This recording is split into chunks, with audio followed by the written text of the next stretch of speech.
Elza reads A Game of Thrones by George Martin, Chapter 47, Eddard. He was walking through the crypts beneath Winterfell as he had walked 1,000 times before. The kings of winter watched him pass with eyes of ice, and the direwolves at their feet turned their great stone heads and snarled. Last of all, he came to the tomb where his father slept, with Brannon and Lyanna beside him. "Promise me, Ned," Lyanna's statue whispered. She wore a garland of pale blue roses, and her eyes wept blood. Eddard Stark jerked upright, his heart racing, the blankets tangled around him. The room was black as pitch, and someone was hammering on the door. "Lord Eddard!" a voice called loudly. "A moment." Groggy and naked, he stumbled his way across the darkened chamber. When he opened the door, he found Tommen with an upraised fist and Cain with a taper in hand. Between them stood the king's own steward. The man's face might have been carved of stone, so little did he show. "My Lord Hand," he intoned, "His Grace the King commands your presence at once." Sir Robert had returned from his hunt. It was long past time. "I shall need a few moments' address," Ned lifted the man waiting without. Cain helped him with his clothes, white linen tunic and grey cloak, trousers cut open down his placid sheeted leg, his badge of office, and last of all, a belt of heavy silver links. He sheathed the Valyrian dagger at his waist. The red keep was dark and still as Cain and Tommen escorted him across the inner valley. The moon hung low over the walls, rippling toward full. On the ramparts a guardsman in a gold cloak walked his rounds. The royal apartments were in Maegor's Holdfast, a massive square fortress that nestled in the heart of a red keep behind walls 12 feet thick and a dry moat lined with iron spikes, a castle within a castle. Sir Boros Blount guarded the far end of the bridge, while steel armor ghostly in the moonlight. Within, Ned passed 2 other knights of the King's Guard. Sir Preston Greenfield stood at the bottom of the steps, and Sir Barristan Selmy waited at the door of the King's bedchamber. 3 men in white cloaks, he thought, remembering, and a strange chill went through him. Sir Barristan's face was as pale as his armor. Ned had only to look at him to know that something was dreadfully wrong. The royal steward opened the door. "Lord Eddard Stark, the Hand of the King," he announced. "Bring him in," Robert's voice called, strangely thick. Fires blazed in the twin hearths at either end of the bedchamber, filling the room with a sullen red glare. The heat within was suffocating. Robert lay across the canopied bed. At the bedside hovered Grandmaster Purcell, while Lord Renly paced restlessly before the shuttered windows. Servants moved back and forth, feeding logs to the fire and boiling wine. Cersei Lannister sat on the edge of the bed beside her husband. Her hair was tousled as if from sleep, but there was nothing sleepier in her eyes. They followed Ned as Tommen and Cain helped him cross the room. He seemed to move very slowly, as if he were still dreaming. The king still wore his boots. Ned could see dried mud and blades of grass clinging to the leather where Robert's feet stuck up beneath the blanket that covered him. A green doublet lay on the floor, slashed open and discarded, the cloth crusted with red blown stains. The room smelled of smoke and blood and death. "Ned," the king whispered when he saw him.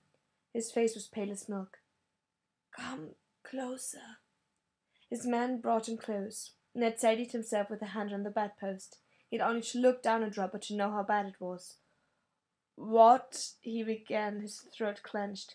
"A boar." Lord Renly was still in his hunting greaves, his cloak spattered with blood.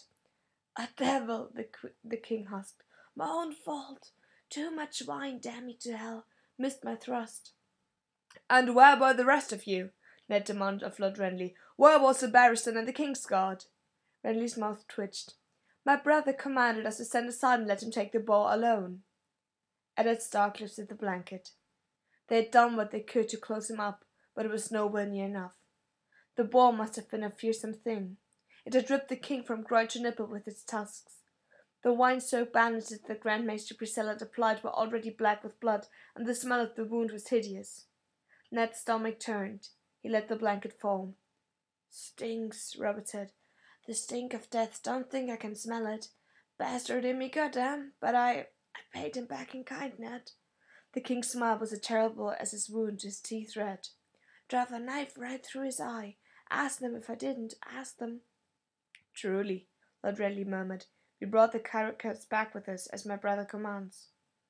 "For the feast," Robert whispered. "Now leave us, the lot of you. I need to speak with Ned." "Robert, my sweet lord," Cersei began. "I said leave."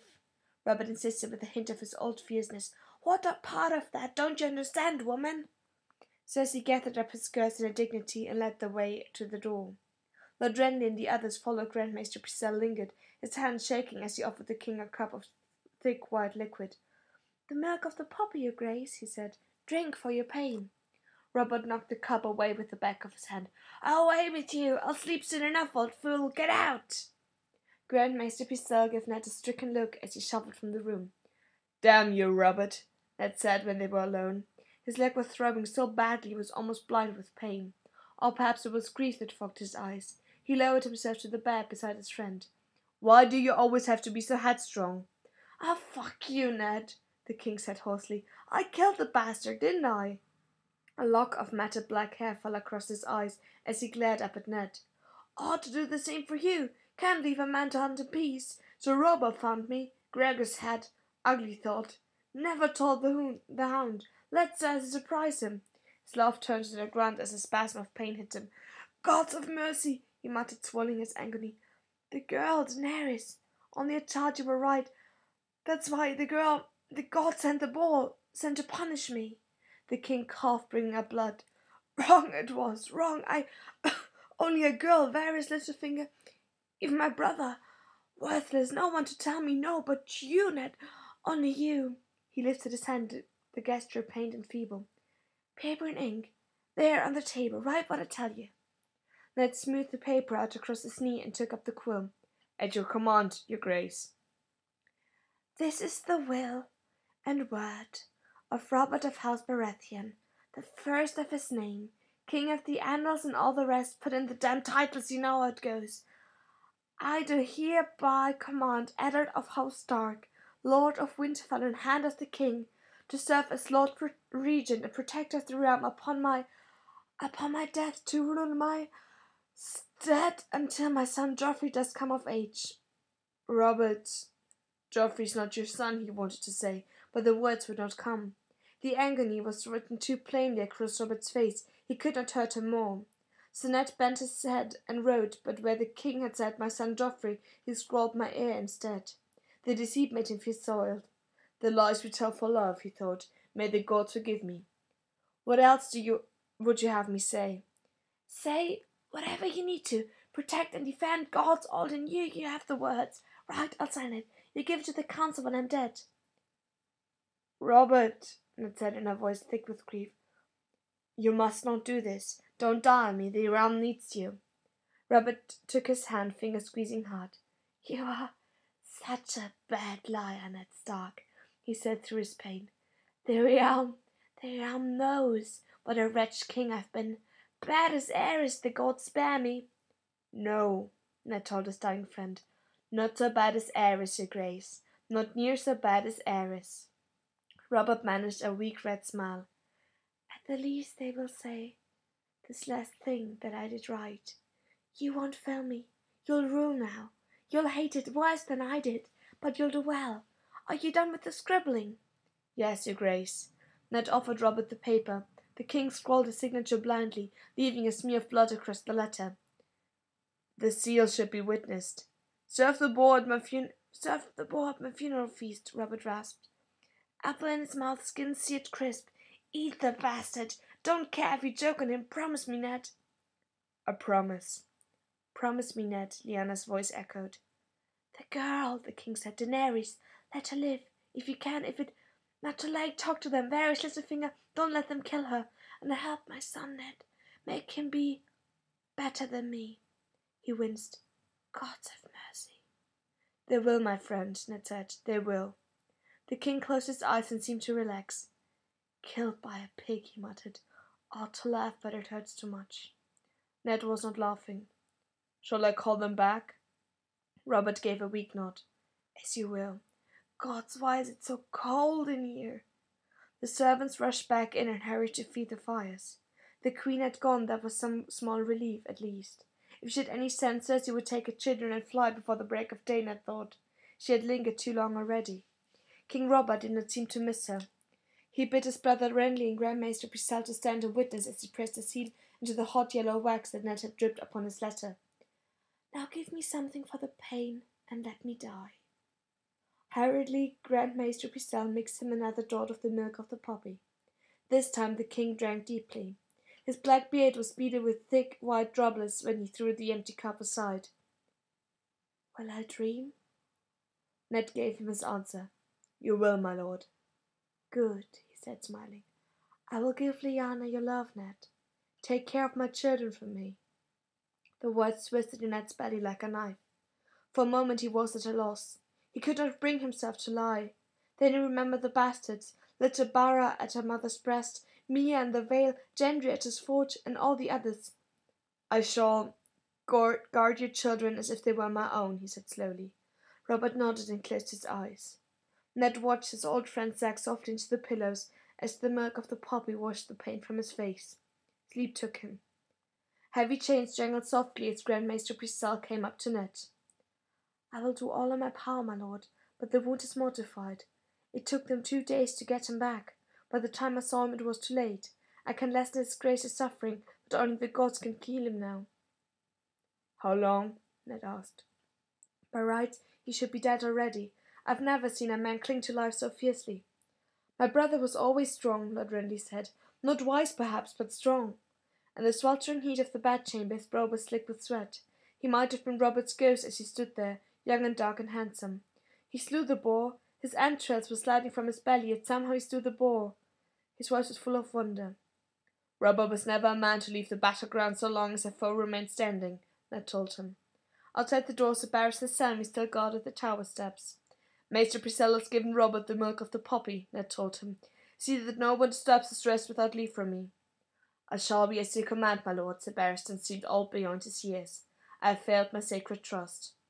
Even the truest knight cannot protect a king against himself, Ned said. Robert loved to hunt boar. I have seen him take 1,000 of them. He would stand his ground without flinching, his legs braced, the great spear in his hand, and as often as he would curse the boar as it charged, and wait until the last possible second, until it was almost on him, before he killed it with a single sure and savage thrust. No one could know this one would be his death. You are kind to say so, Lord Eddard. The king himself said as much. He blamed the wine. The white-haired knight gave a weary nod. His grace was reeling in his saddle by the time he flushed the boar from his lair, yet he commanded us all to stand aside. I wonder, Sir Barristan, asked Varys so quietly, who gave the king this wine? Ned had not heard the eunuch approach, but when he looked around, there he stood. He wore a black velvet robe that brushed the floor, and his face was freshly powdered.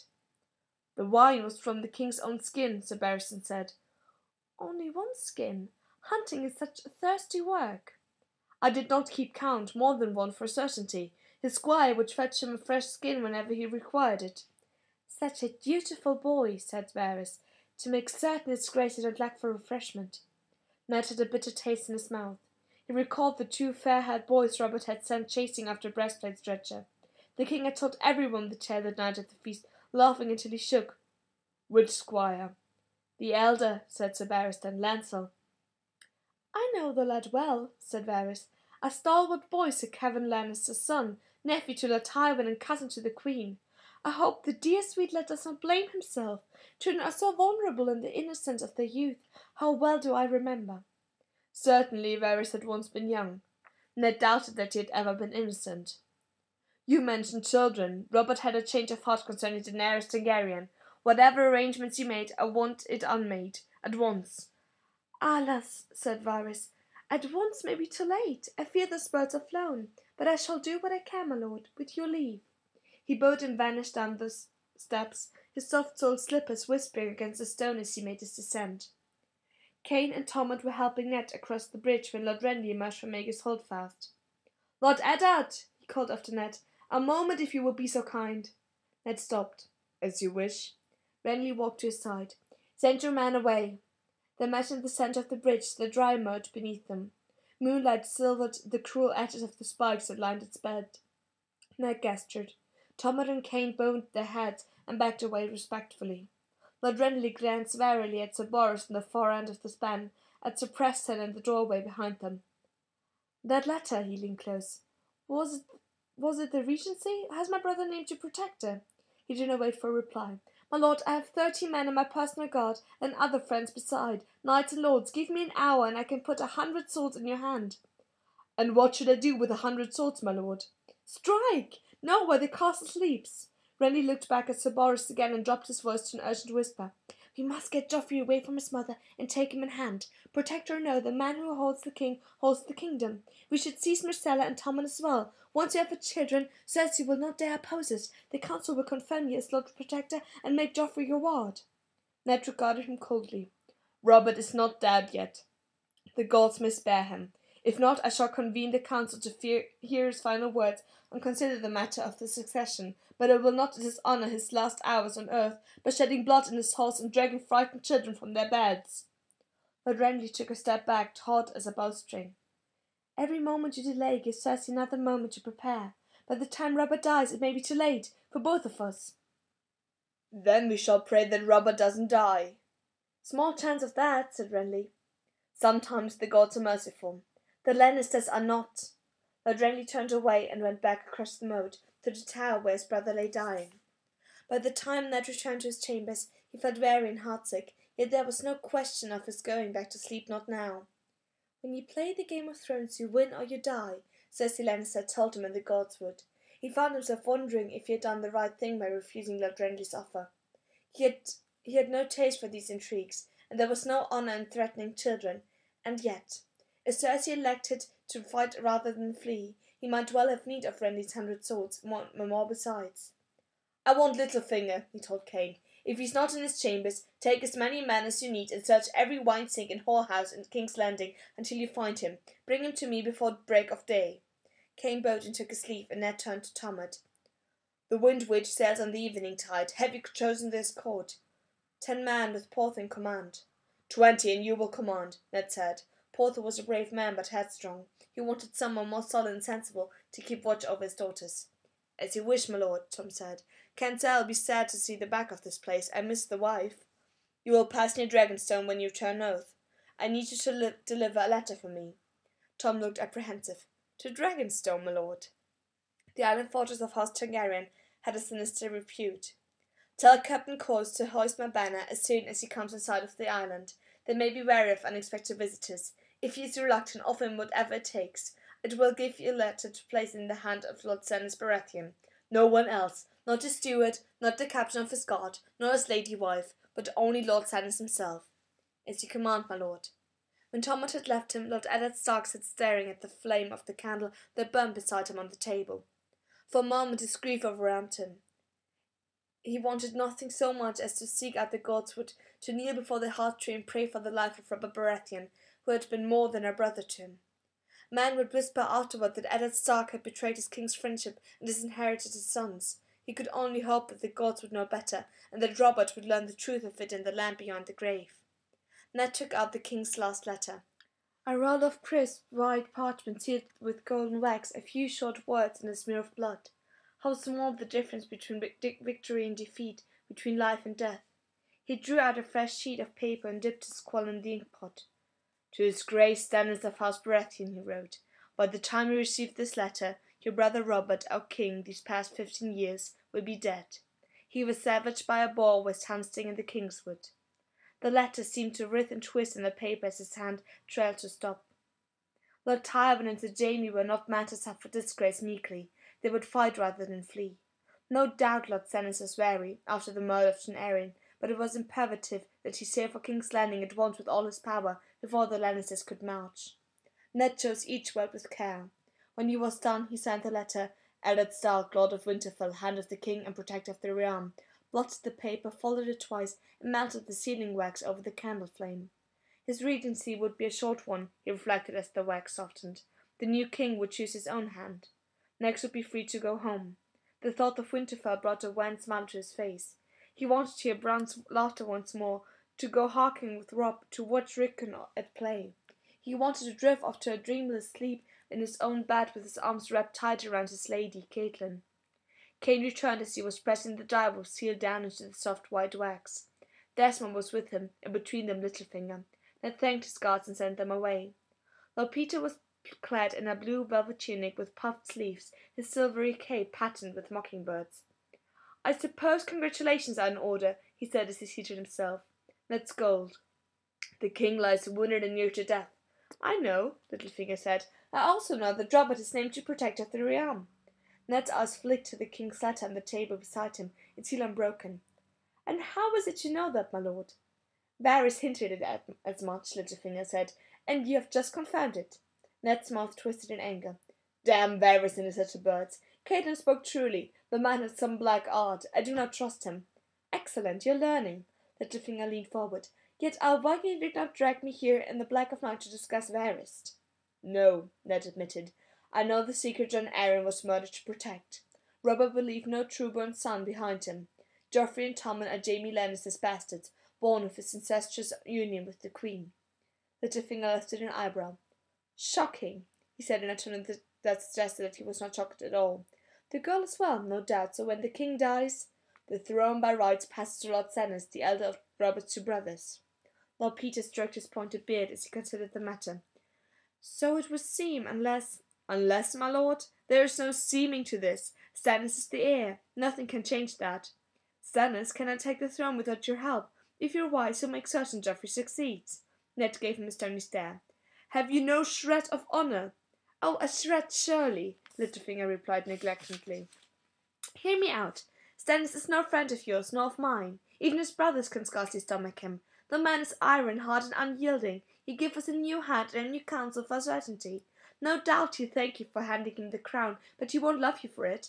And his assent will mean war. Stannis cannot rest easy on the throne until Cersei and her bastards are dead. Do you think our time will sit idly while his daughter's head is measured for a spike? Castle Rock will rise and not alone. Robert found it in him to pardon men who served King Aerys so long as they did him fealty. Stannis is less forgiving. He will not have forgotten the siege of Storm's End, and the lost Tyrell and Redwyne dare not. Every man who fought beneath the dragon banner or rose with Balon Greyjoy will have good cause to fear. Seat Stannis on the Iron Throne, and I promise you the realm will bleed. Now look at the other side of the coin. Joffrey is but 12, and Robert gave you the regency, my lord. You are the hand of the king and protector of the realm. The power is yours, Lord Stark. All you need do is reach out and take it. Make your peace with the Lannisters. Release the imp. Wed Joffrey to your Sansa. Wed your younger girls to Prince Tommen and your heir to Myrcella. It will be 4 years before Joffrey comes of age, but then he will look to you as a second father, and if not, well, 4 years is a good long while, my lord, long enough to dispose of Lord Stannis. Then, should Joffrey prove troublesome, we can reveal his little secret and put Lord Renly on the throne. We? Ned repeated. Littlefinger gave a shrug. You need someone to share your burdens. I assure you my price will be modest. Your price? Ned's voice was ice. Lord Baelish, what you suggest is treason. Only if we lose. You forget, Ned told him. You forget Jon Arryn. You forget Jory Castle, and you forget this. He drew the dagger and laid it on the table between them, a length of dragonbone and Valyrian steel, as sharp as the difference between right and wrong, between true and false, between life and death. They sent a man to cut my son's throat, Lord Baelish. Littlefinger sighed. I fear I did forget, my lord. Pray forgive me. For a moment I did not remember that I was talking to a Stark. His mouth quirked. So it will be Stannis and war. It is not a choice. Stannis is the heir. Far be it from me to dispute the Lord Protector. What would you have of me, then? Not my wisdom, for a certainty. I shall do my best to forget your wisdom, Ned said with distaste. I called here to ask for the help you promised Caitlin. This is a perilous hour for all of us. Robert has named me protector, true enough, but in the eyes of the world Joffrey is still his son and heir. The Queen has 12 knights and 100 men-at-arms who will do whatever she commands, enough to overwhelm what remains of my own household guard. And for all I know, her brother Jaime may be riding for King's Landing even as you speak, with a Lannister horse at his back. And you without an army? Littlefinger toyed with the dagger on the table, turning slowly with a finger. There is small love lost between Lord Renly and the Lannisters. Bronze John Royce, Sir Balon Swan, Sir Barris Soloris, Lady Tanner, the Redwyne twins. Each of them has a retinue of knights and sworn swords here at court. Renly has 30 men in his personal guard, the rest even fewer. It is not enough, even if I could be certain that all of them will choose to give me their allegiance. I must have the gold cloaks. The city watch is 2,000 strong, sworn to defend the castle, the city, and the king's peace. Ah, but when the queen proclaims one king and the hand another, whose peace do they protect? Lord Peter flicked at the dagger with his finger, setting it spinning in place. Round and round it went, rubbling as it turned. When at last it slowed to a stop, the blade pointed at Littlefinger. "Why, there's your answer," he said, smiling. They followed the man who had faced them. He leaned back and looked Ned full in the face, his grey-green eyes bright with mockery. "You wear your honour like a suit of armour, Stark. You think it keeps you safe, but all it does is to weigh you down and make it hard for you to move. Look at you now. You know why you summoned me here. You know what you want to ask me to do. You know it has to be done, but it's not honourable, so the words stick in your throat." Ned's neck was rigid with tension. For a moment he was so angry that he did not trust himself to speak. Littlefinger laughed. "I ought to make you say it, but that would be cruel. So have no fear, my good lord. For the sake of the love I bear for Caitlin, I will go to Jaina Slint this very hour and make certain that the city watch is yours.